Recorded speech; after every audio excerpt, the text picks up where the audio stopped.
Biografía de Jesús de Nazaret. Capítulo 1. El misterio del nacimiento y la infancia. La historia de Jesús de Nazaret comienza en un rincón humilde del mundo antiguo, en una época convulsionada por tensiones políticas y espirituales. Roma dominaba con mano férrea, mientras los pueblos de Judea anhelaban la llegada de un libertador prometido por antiguas profecías. En medio de ese escenario, se alza la figura de un niño que cambiaría para siempre el curso de la historia de la humanidad. Su madre, María, era una joven sencilla de Nazaret, comprometida con un hombre llamado José, descendiente de la casa de David.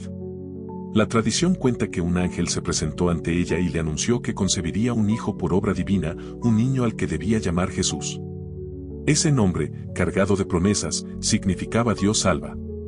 Desde ese momento, el destino de María y de toda la humanidad quedaba entrelazado en una misión trascendental. José, hombre justo y trabajador, al principio dudó. ¿Cómo enfrentar lo incomprensible? Sin embargo, su corazón, lleno de fe y rectitud, aceptó el desafío de ser protector y guía de aquel niño especial. Así comenzó una vida marcada por la sencillez, pero también por lo extraordinario. El nacimiento de Jesús tuvo lugar en Belén, un pequeño poblado, y ocurrió en circunstancias humildes. La tradición nos dice que no hubo espacio para ellos en la posada, por lo que María dio a luz en un establo, rodeada de animales. Allí, sobre un pesebre, descansó el niño que más tarde sería proclamado como Hijo de Dios. La escena parece contradictoria. ¿Cómo es posible que aquel destinado a transformar el mundo llegara en la más absoluta modestia? Esa paradoja sería un sello permanente en su vida, la grandeza envuelta en simplicidad, la gloria escondida en lo pequeño. La noticia de su nacimiento no pasó desapercibida. Pastores, hombres sencillos y trabajadores, fueron los primeros en recibir el anuncio celestial. Ellos, los más humildes, fueron también los primeros en contemplar al recién nacido. Poco después, sabios de Oriente, conocidos como los magos, viajaron largas distancias siguiendo una estrella. Trajeron oro, incienso y mirra, símbolos de realeza, divinidad y sacrificio. Incluso en la cuna, la vida de Jesús estaba marcada por la esperanza y el misterio. Pero la oscuridad también se hizo presente desde temprano. El rey Herodes, temeroso de perder su trono, ordenó la matanza de los inocentes, un episodio brutal que obligó a la joven familia a huir a Egipto. Así, los primeros años de Jesús estuvieron teñidos de desplazamiento y riesgo, como si desde su niñez ya se anticipara la tensión entre la luz y las tinieblas. Tras la muerte de Herodes, José y María regresaron con el niño a Nazaret, un pueblo modesto de Galilea. Allí creció Jesús, rodeado de la vida sencilla de la carpintería, el trabajo manual y el contacto cercano con la gente del pueblo. No era diferente a otros niños en apariencia, pero algo en él despertaba admiración, una sabiduría precoz, una sensibilidad extraordinaria hacia lo espiritual y una mirada profunda que parecía ver más allá de lo evidente. Un episodio revelador ocurrió cuando tenía 12 años.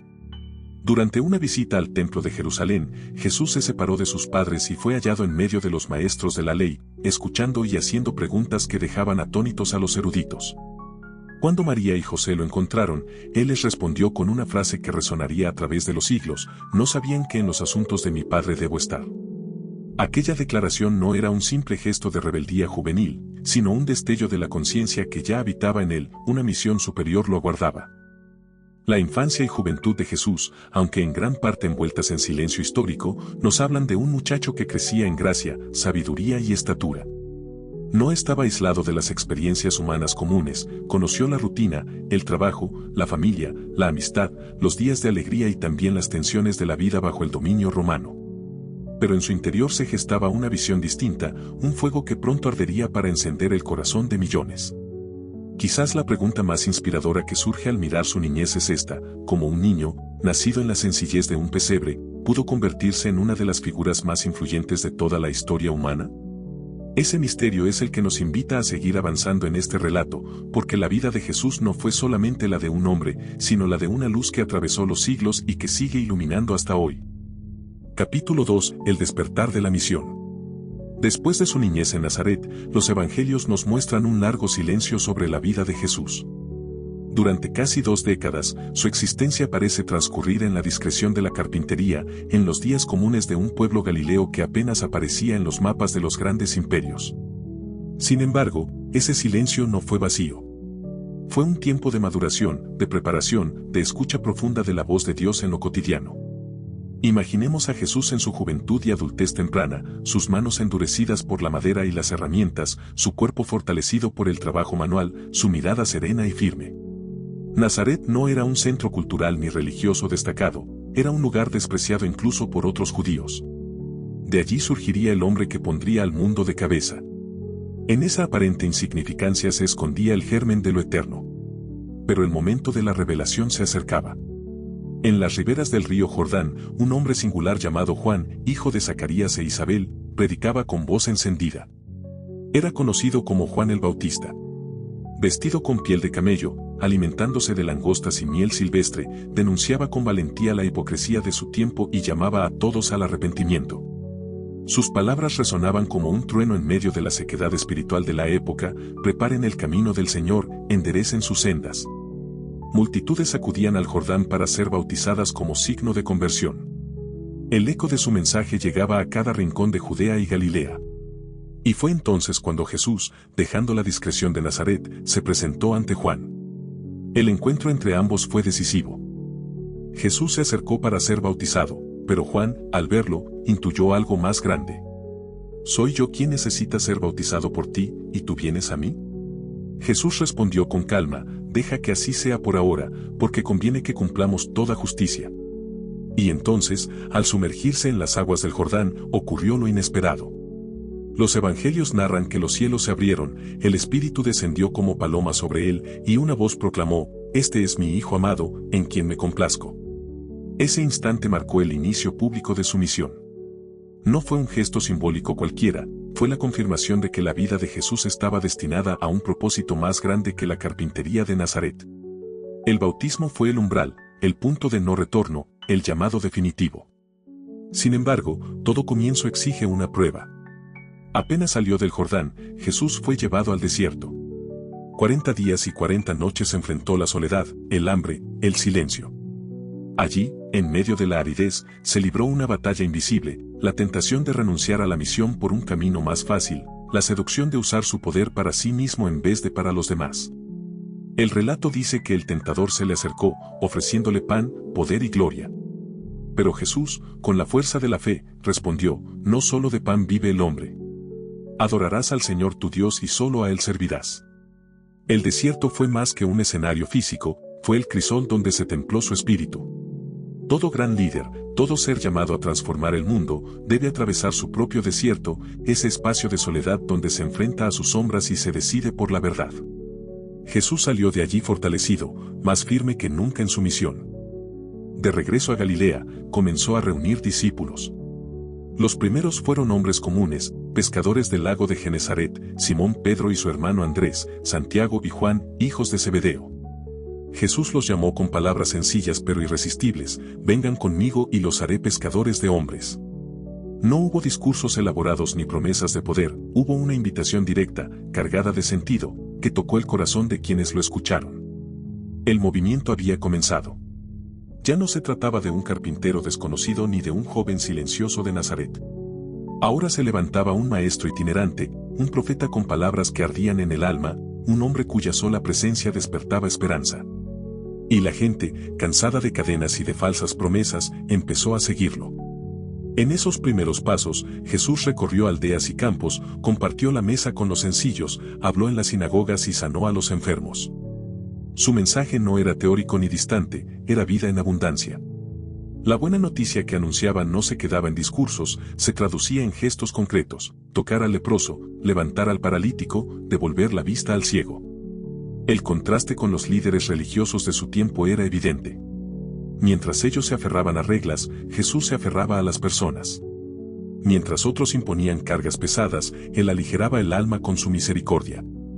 Así fue como comenzó a crecer la fama de aquel Galileo que hablaba con autoridad y no como los escribas. El despertar de su misión fue como el amanecer tras una larga noche. Desde las aguas del Jordán hasta los caminos polvorientos de Galilea, la luz de Jesús empezaba a iluminar corazones.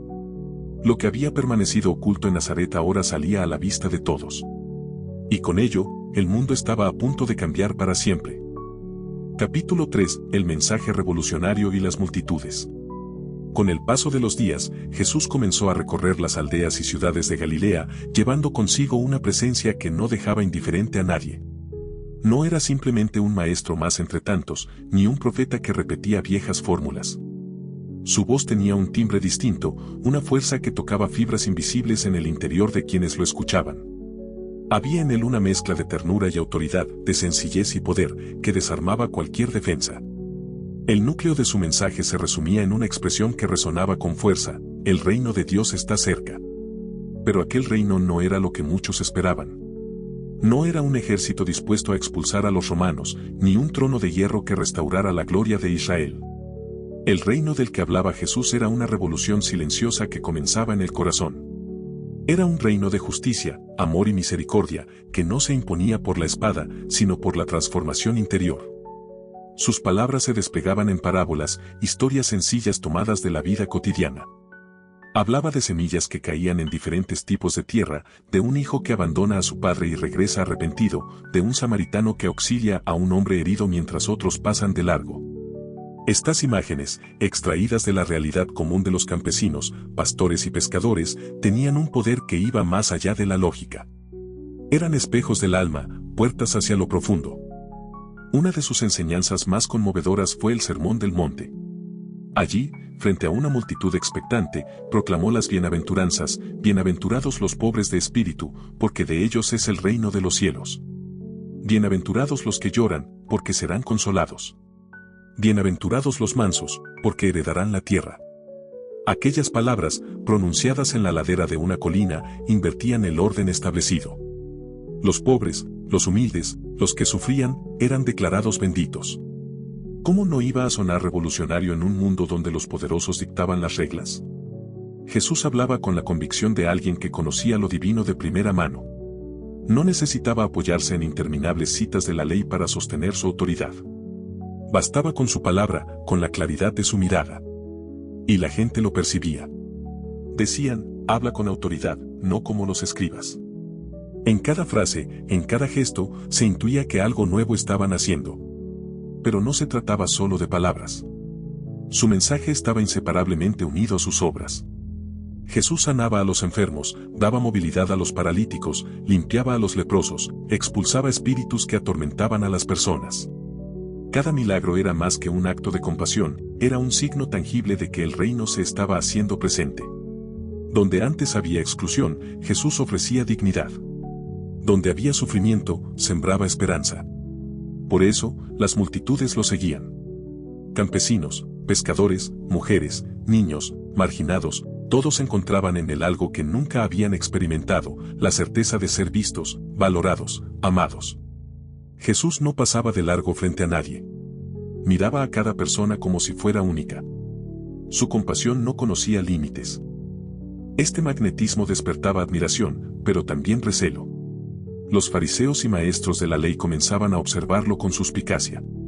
¿Cómo podía este Galileo osar sanar en sábado?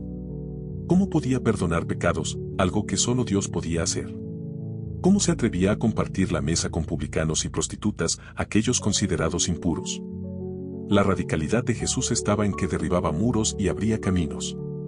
Allí donde otros excluían, Él incluía. Allí donde reinaba la condena, Él sembraba misericordia. El reino que anunciaba era exigente, pero liberador. Invitaba a amar no solo al prójimo, sino incluso al enemigo. Invitaba a poner la otra mejilla, a caminar la milla extra, a no acumular tesoros en la tierra, sino en el cielo. Su mensaje no era cómodo, pero era transformador. Y mientras su fama crecía, también aumentaba la tensión. Los líderes religiosos comenzaban a sentir que aquel hombre no era solo un predicador carismático, sino una amenaza para el orden establecido. Las autoridades romanas, por su parte, no podían ignorar las multitudes que se reunían a su alrededor. Un movimiento que atraía tanta gente podía volverse peligroso. Aún así, Jesús seguía adelante, sin buscar el poder, sin organizar ejércitos, sin levantar banderas políticas. Su revolución era más profunda, era una revolución del espíritu. Y esa, a la larga, resultaría imparable. El mensaje revolucionario de Jesús fue como una semilla sembrada en suelo fértil. En su tiempo, comenzó a brotar en corazones sencillos que lo seguían de aldea en aldea. Con el paso de los siglos, esa semilla crecería hasta convertirse en un árbol que daría sombra y frutos a millones de personas en todo el mundo. Capítulo 4. Los discípulos, amigos y traiciones. En el corazón del ministerio de Jesús no solo estaban sus palabras ni sus milagros, sino también las personas que eligió para compartir su misión. Desde el inicio, comprendió que la transformación del mundo no sería obra de un solo hombre, sino de una comunidad que prolongara su mensaje. Por eso, llamó a 12 hombres para que fueran sus discípulos, sus compañeros más íntimos, su familia espiritual. Eran hombres comunes. No escogió a sabios de renombre ni a sacerdotes del templo. Llamó a pescadores que conocían el cansancio de las redes, a un recaudador de impuestos despreciado por su pueblo, a hombres de carácter fuerte y a otros de corazón sensible. Entre ellos estaban Simón Pedro, impulsivo y apasionado, Andrés, su hermano, discreto pero fiel, Santiago y Juan, los llamados hijos del trueno por su carácter fogoso, Mateo, el publicano, cuya vida cambió al recibir aquella simple invitación, sígueme. En ese grupo había diversidad, tensiones y contradicciones. Sin embargo, Jesús los unió en torno a un propósito mayor, anunciar el reino de Dios. Con ellos caminó por aldeas y ciudades, compartió el pan y el cansancio, les explicó parábolas en privado y los formó con paciencia, como un maestro que modela día a día a sus alumnos. Entre todos, Pedro ocupó un lugar especial. Fue el primero en confesar que Jesús era el Mesías, aunque su carácter impulsivo lo llevaría también a caer en contradicciones. Juan, por otro lado, se destacó por su cercanía afectiva, al punto de ser llamado el discípulo amado.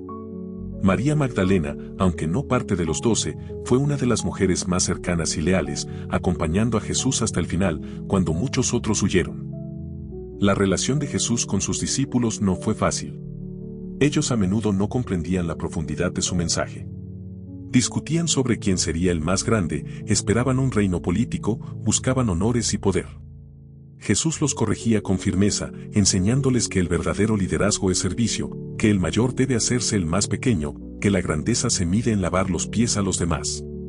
Junto a las luces de la amistad, comenzó a asomarse también la sombra de la traición. Entre los elegidos estaba Judas Iscariote. Su historia es un misterio que ha intrigado a lo largo de los siglos. Al inicio, caminó como los demás, compartió los mismos panes y las mismas noches alrededor del fuego. Sin embargo, en su interior crecía la desilusión. Tal vez esperaba un Mesías guerrero que derrotara a Roma, tal vez soñaba con riquezas o poder. Lo cierto es que, poco a poco, su corazón se fue cerrando a la luz. Jesús lo sabía. Desde el principio, discernía lo que había en cada hombre. Y aún así lo mantuvo cerca, lo amó hasta el final, incluso lavó sus pies en la última cena. Esa actitud revela el corazón de Jesús, no apartar ni siquiera a quien terminaría entregándolo. La comunidad de discípulos fue también un laboratorio humano. Había momentos de entusiasmo, cuando veían milagros o cuando las multitudes lo aclamaban. Pero también había miedo, incomprensión, dudas. Y en medio de esas fragilidades, Jesús se mostraba paciente, pedagogo incansable, sembrando en ellos una semilla que daría fruto después de su muerte y resurrección. Además de los 12, hubo amigos que ocuparon un lugar especial. Lázaro y sus hermanas, Marta y María, en Betania, ofrecían a Jesús un hogar de descanso, un espacio donde podía compartir en intimidad, lejos de las multitudes. Allí se revela su dimensión más humana, el amigo que llora la muerte de Lázaro, el huésped que conversa en torno a la mesa, el maestro que acoge con ternura a quien se sienta a escuchar sus palabras. Este entramado de amistades y traiciones refleja la condición humana en toda su complejidad. En torno a Jesús se congregaron fidelidades profundas y también decepciones dolorosas. Pero incluso esas tensiones fueron parte de su misión, porque mostraron que el reino no era un ideal abstracto, sino una experiencia vivida en medio de la fragilidad real de las personas. Jesús sabía que ese círculo de amigos sería también el lugar donde se gestarían los momentos más difíciles de su vida. Sabía que uno lo negaría, que otro lo traicionaría, que la mayoría lo abandonaría. Aún así, no se cerró, no renunció a la amistad, no dejó de amar. Y en ese amor, que persevera incluso frente a la traición, está quizás una de las lecciones más grandes que dejó al mundo. El capítulo de los discípulos es, en realidad, un espejo para todos nosotros. Porque también hoy, en cada época, se repite la misma historia, hay quienes lo siguen con fidelidad, quienes lo abandonan en la prueba, quienes lo traicionan por intereses mezquinos, y quienes, a pesar de sus caídas, regresan a sus brazos. Y a todos, sin excepción, Jesús los mira con la misma paciencia, la misma misericordia, la misma esperanza de que algún día comprendan que su camino es el del amor. Capítulo 5. Conflictos y confrontaciones. El ministerio de Jesús no pasó desapercibido. Su voz, clara y firme, que proclamaba un reino de justicia y misericordia, comenzó a chocar con los intereses de quienes ostentaban el poder religioso y político. No era un líder silencioso ni un maestro acomodado a los sistemas establecidos. Jesús cuestionaba directamente las estructuras que mantenían a la gente atada a la opresión, y eso despertaba incomodidad, miedo y hostilidad. Desde los primeros momentos de su predicación, los fariseos y escribas comenzaron a seguir sus pasos con mirada crítica. No podían tolerar que aquel Galileo atrajera a multitudes sin tener estudios formales ni autoridad oficial. Se escandalizaban de que sanara en sábado, de que tocara a los impuros, de que perdonara pecados con una autoridad que solo a Dios correspondía. Cada gesto suyo era, en el fondo, un desafío abierto a la rigidez de las tradiciones que habían convertido la religión en un peso insoportable. Uno de los conflictos más notorios surgió precisamente en torno al sábado. Para los fariseos, aquel día era intocable, marcado por reglas minuciosas. Pero Jesús, al ver a un hombre enfermo, no dudó en sanar, proclamando con convicción: el sábado fue hecho para el hombre, y no el hombre para el sábado.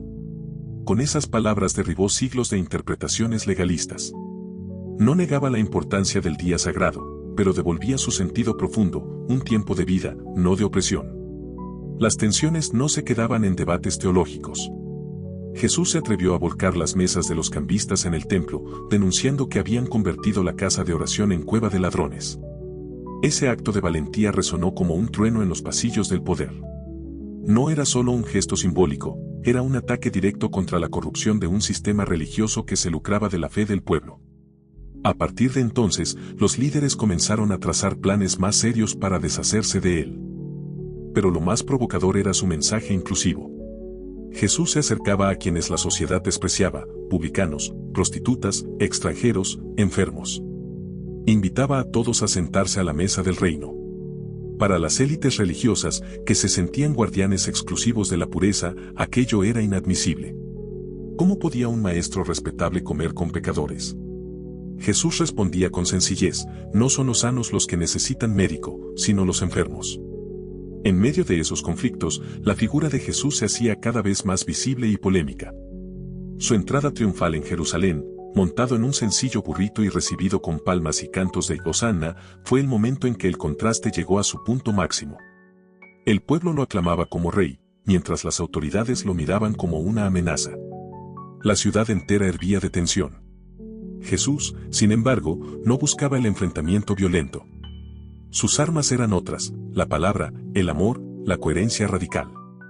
Confrontaba, sí, pero no desde el odio, sino desde la verdad.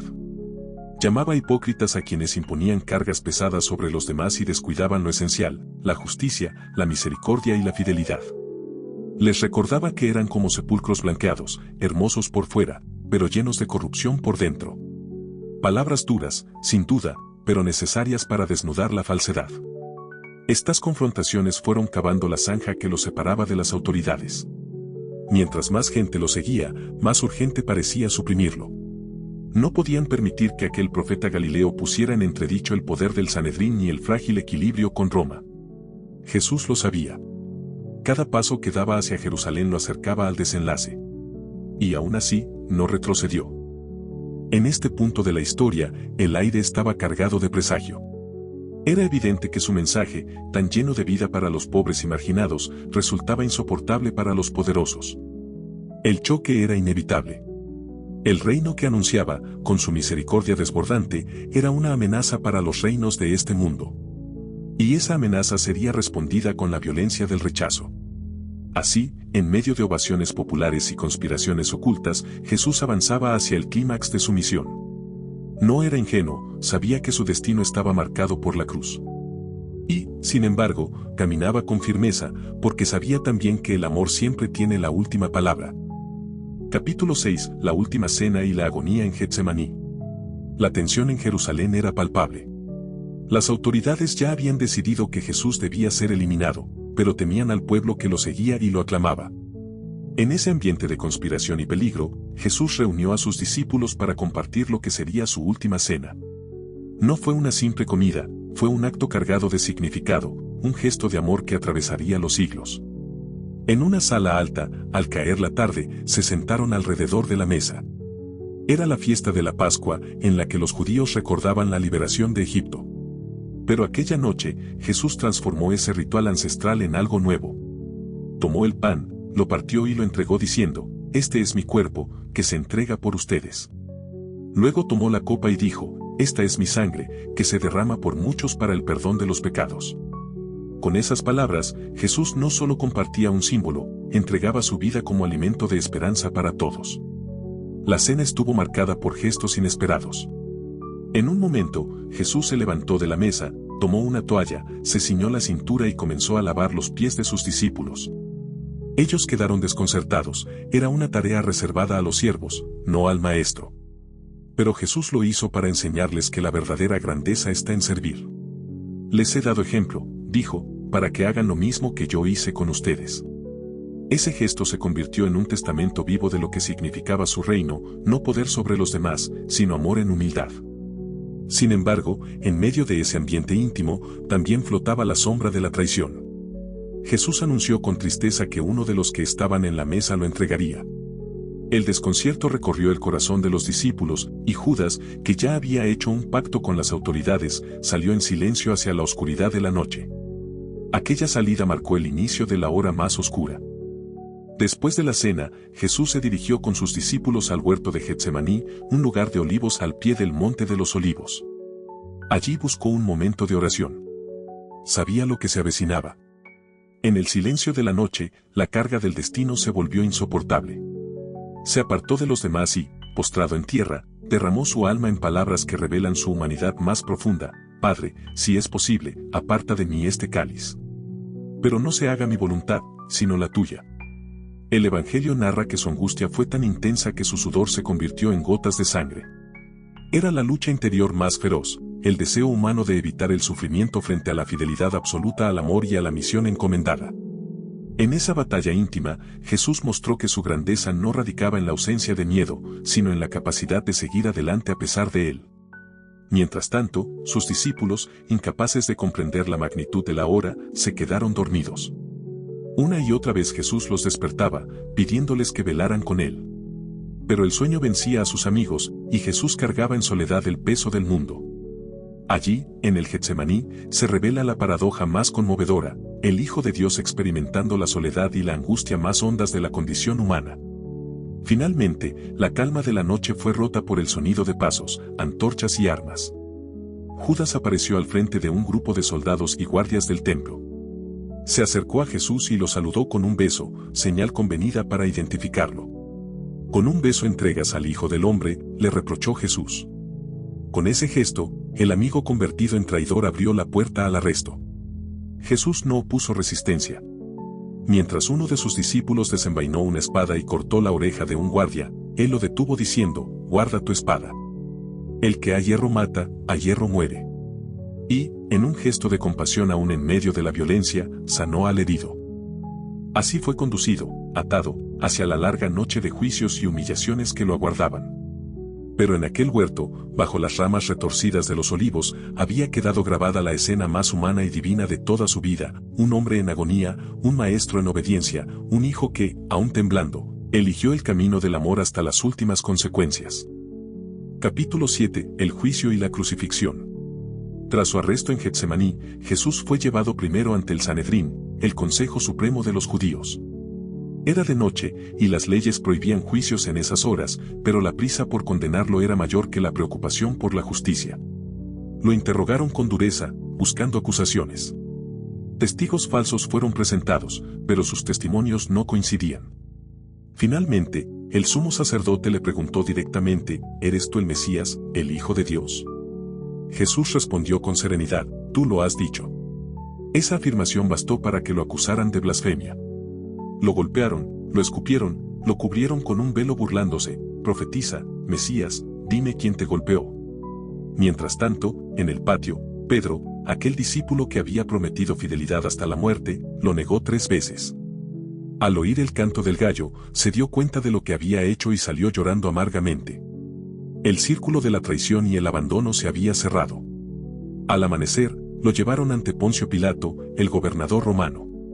Como Roma tenía la autoridad para aplicar la pena capital, necesitaban su aprobación. Pilato lo interrogó: ¿Eres tú el rey de los judíos? Jesús respondió: Mi reino no es de este mundo.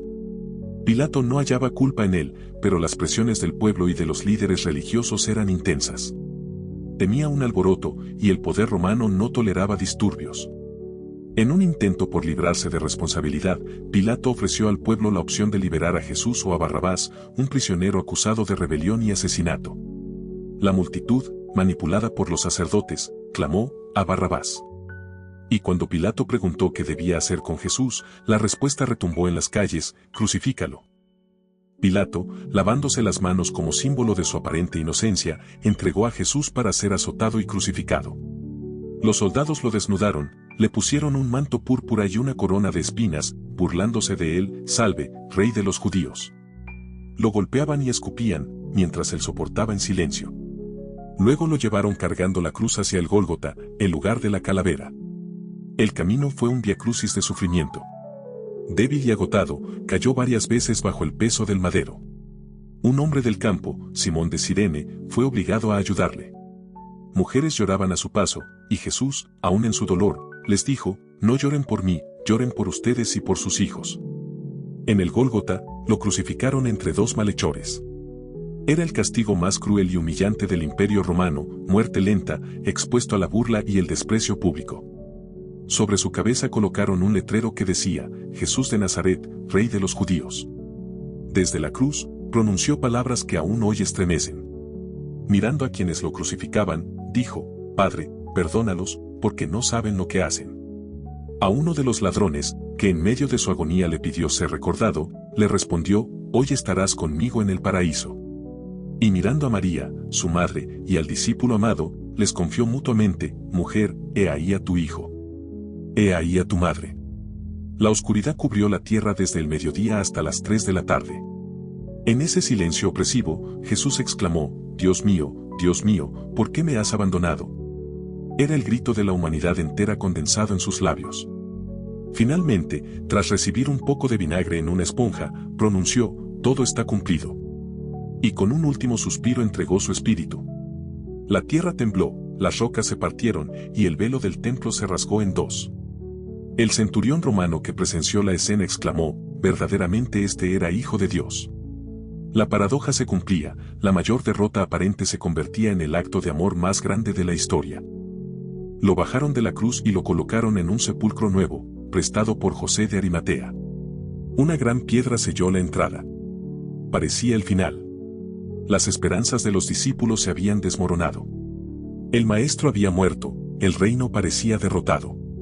La noche cubría el horizonte. Pero esa tumba no sería la última palabra.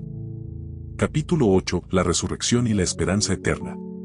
El cuerpo de Jesús yacía en el sepulcro, envuelto en lienzos, custodiado por soldados, vigilado por las autoridades que temían algún engaño.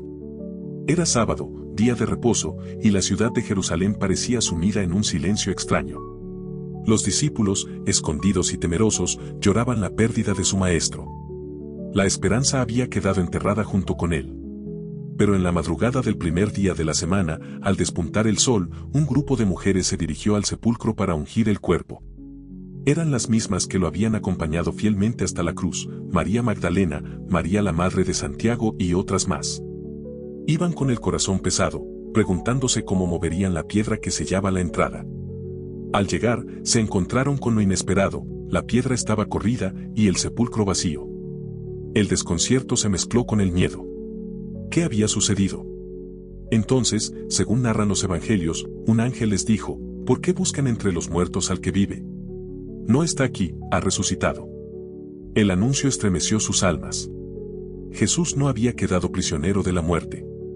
La vida había vencido.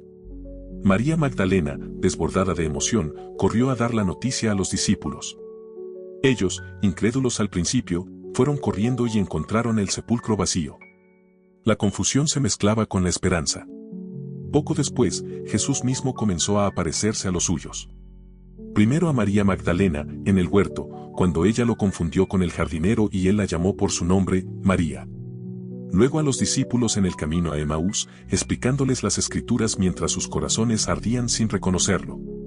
Más tarde, en medio de una casa cerrada por el miedo, se presentó diciendo, «La paz esté con ustedes». Les mostró sus manos y su costado, y el gozo estalló en medio de la incredulidad. Incluso Tomás, que dudaba, tuvo su encuentro decisivo. «Si no veo las marcas de los clavos, no lo creeré», había dicho. 8 días después, Jesús se le presentó y le mostró sus heridas. Tomás cayó de rodillas y exclamó, «Señor mío y Dios mío». Y Jesús le respondió, «Porque has visto, crees». Dichosos los que no han visto y han creído. Durante 40 días, Jesús se apareció a sus discípulos en diferentes ocasiones. Los fortaleció, les devolvió la esperanza y les confió una misión: vayan por todo el mundo y anuncien la buena noticia a toda criatura. No debían quedarse encerrados en el miedo, debían llevar al mundo el mensaje del amor que había vencido a la muerte. La resurrección no fue simplemente un acontecimiento milagroso del pasado. Fue y sigue siendo el eje central de la fe cristiana. Significa que el mal, la injusticia y la muerte no tienen la última palabra. Significa que la oscuridad más densa puede transformarse en amanecer. Significa que el amor es más fuerte que cualquier cruz. La historia de Jesús no terminó en el sepulcro. Desde aquella mañana luminosa, su presencia ha seguido viva en millones de corazones a lo largo de los siglos. Reyes y campesinos, sabios y sencillos, hombres y mujeres de todas las culturas han encontrado en él una fuente inagotable de consuelo, de fuerza y de esperanza. Los discípulos, transformados por la experiencia de la resurrección, pasaron de ser hombres temerosos a testigos valientes. Muchos dieron su vida proclamando que Jesús estaba vivo.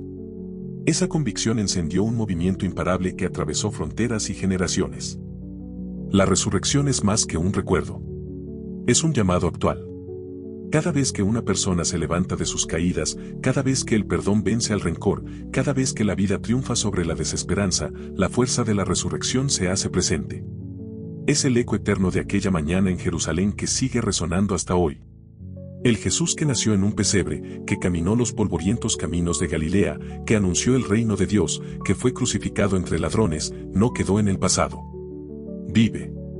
Y su vida sigue siendo la mayor invitación a creer que lo imposible puede hacerse realidad. Capítulo 9. Legado y reflexiones finales. La vida de Jesús de Nazaret fue breve en años, pero infinita en huella. Apenas poco más de 3 décadas en esta tierra bastaron para cambiar el curso de la historia. Desde el humilde pesebre en Belén hasta la cruz en el Gólgota, y desde la tumba vacía hasta la esperanza eterna, su existencia es el relato de un amor sin condiciones, de un mensaje que desbordó las fronteras del tiempo. Su legado no fue un imperio, ni riquezas, ni conquistas militares. No dejó palacios ni ejércitos. Su herencia fue un grupo de hombres y mujeres sencillos, transformados por el fuego de su palabra y por la certeza de que él había vencido a la muerte. Esa pequeña comunidad, temerosa al principio, se convirtió en el inicio de un movimiento que ha marcado civilizaciones enteras y que sigue vivo 2000 años después. ¿Qué fue lo que hizo de Jesús una figura tan única? Su coherencia radical. Lo que predicaba, lo vivía. Amó hasta el extremo, perdonó incluso en la cruz, sirvió con humildad y proclamó un reino donde el último es el primero y donde el amor es la ley suprema. Fue capaz de ver en cada persona, incluso en la más marginada, el rostro de la dignidad divina. Su vida nos interpela hasta hoy. Porque el mensaje de Jesús no es un relato del pasado, sino una invitación presente. Nos llama a vivir con compasión en un mundo herido, a elegir el perdón en medio de la violencia, a sembrar esperanza allí donde reina la desesperanza. Nos recuerda que la grandeza no se mide por el poder acumulado, sino por la capacidad de amar y servir. Y quizás lo más revolucionario de su legado es que no nos exige perfección, sino apertura. Jesús no llamó a los perfectos, sino a los dispuestos. No escogió a sabios irreprochables, sino a pescadores, cobradores de impuestos y pecadores. Y a través de ellos, mostró que todos somos capaces de ser instrumentos de luz, aún en nuestra fragilidad. La cruz, que parecía el símbolo de la derrota, se transformó en emblema de esperanza. La tumba vacía, que parecía el silencio final, se convirtió en el grito eterno de la vida. Así, Jesús nos enseña que en cada noche oscura hay un amanecer posible, que en cada dolor hay una semilla de redención, que en cada caída puede nacer una nueva oportunidad. Hoy, siglos después, su voz sigue resonando en millones de corazones. Sigue invitando a cada persona a levantarse, a creer, a amar sin medida. Su historia nos recuerda que ningún gesto de amor es inútil, que cada acto de bondad tiene un eco eterno. Y aquí, querido oyente, llegamos al final de este relato. Pero más que un final, es una puerta abierta. Porque la historia de Jesús no termina en estas páginas ni en esta narración, continúa en la vida de quienes deciden caminar tras sus huellas, en quienes hacen de la compasión su fuerza, del perdón su bandera y de la esperanza su horizonte. Tal vez la pregunta que nos queda es, ¿qué haremos nosotros con este legado? ¿Lo guardaremos como un recuerdo lejano, o lo convertiremos en una inspiración viva para transformar nuestras propias vidas? Jesús de Nazaret nos dejó más que palabras. Nos dejó un camino. Y recorrerlo depende de cada uno.